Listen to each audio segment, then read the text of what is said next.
Hello, friends, family. I'm coming to you today with another video, and I'm basically shooting from the heart. You know, all of us in America are saddened and outraged by the Breonna Taylor verdict. And most of us search for trying to understand why all these things are going on. You would think in today's time with all the videos that are coming out that they would stop. But instead, just the opposite is happening. I would like for you to understand a little bit more about the reason why. Now, to understand, we have to go to the Bible and we have to go to the birth of two children, Esau and Jacob, or Jacob, as some of you may call him. Now, they were born to Isaac and Rebekah. Now, before they were born, Rebecca was having a hard time with the pregnancy. An angel appeared to them and told her the reason was that she had two great nations inside of her. Even back then, in her womb, there was a power struggle. Now, upon being born, they couldn't have looked any different from one another. One had red hair and a lighter complexion. One was a plain black man. Now, the angel had also told Rebekah that Jacob, or Jacob, was to be the chosen one to bear a nation unto our Heavenly Father. Now, when Esau was born, he had genetic markers and markers from his father and his mother, and same thing with Jacob. Now, Esau's genetic markers were E1B1B. Jacob's were E1B1A. Now, let's come back to today. This is a day where a lot of people have taken tests to find out, DNA tests to find out their heritage. A lot of you who take that test have genetic markers E1B1A, which means you are a descendant of Jacob or Jacob. Now, you have to understand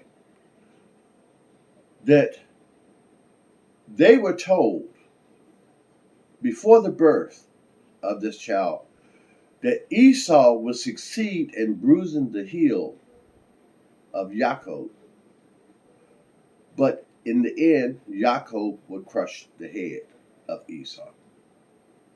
So that's what's going on, a struggle for power. A lot of you don't know about Rome and its effect on everything.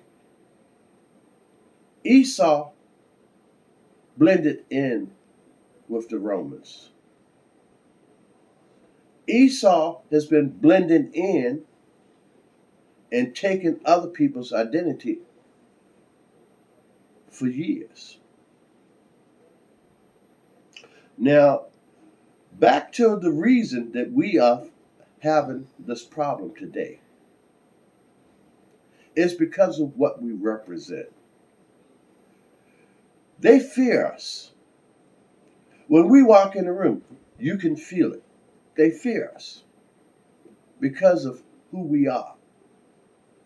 Some of them will grab their purses and say, "Hey, I'm just protecting my possessions," because they have been taught this for years and years and years to make us the villains. But the truth of the matter is, it starts at the top. What I mean by that is there are many in this world who know who we are and what we represent. So they tell the masses these things about us so we can be feared and so we can be held down. Now, once again, this is a struggle for power. Because if you go into the Bible and you go into Revelation, it tells you the things, the events that will take place. It tells you that his people, his chosen people, will start to awaken. Now, I'm going to say something, and some people may say it's anti-Semitic. But as far as I know, it should be anti-Shemitic. But once again, as I told you before, play on words. Our heritage is the heritage of our Heavenly Father's chosen people. Once we awaken to that fact, then a lot of things will start to happen. They fear that because that will shake that world up as they know it. So you have to understand that we will never fit into that world because we are a threat. Now, just understand this, that we have to become a nation unto ourselves. And what I mean by that is we have to do what our forefathers did when they were freed from slavery. They formed their own townships. A few examples are Blackton, New Mexico; Hobson City, Alabama; Allensworth, California; Renterville, Oklahoma; Tulsa, which is the most famous of it because that produced Black Wall Street; Clearview, Oklahoma; Boley and Langston, Oklahoma. Now, I don't mean that we need to all come and go to one town and build our own town, which doesn't sound like a bad idea. But we have to come back to our people. We have to support our people. There are a lot of black-owned businesses out here. We need to start supporting them. We spend $3 billion a year in the United States as a black person. Take that $3 billion and spend it on your own. Now, to black business owners, you have to give too. Give better pricing.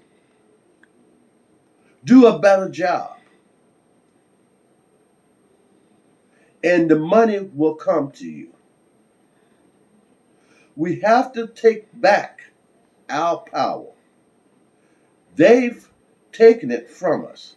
Now we have to take it back. It is time. Thank you. And please, may our Heavenly Father watch over you and bless you always.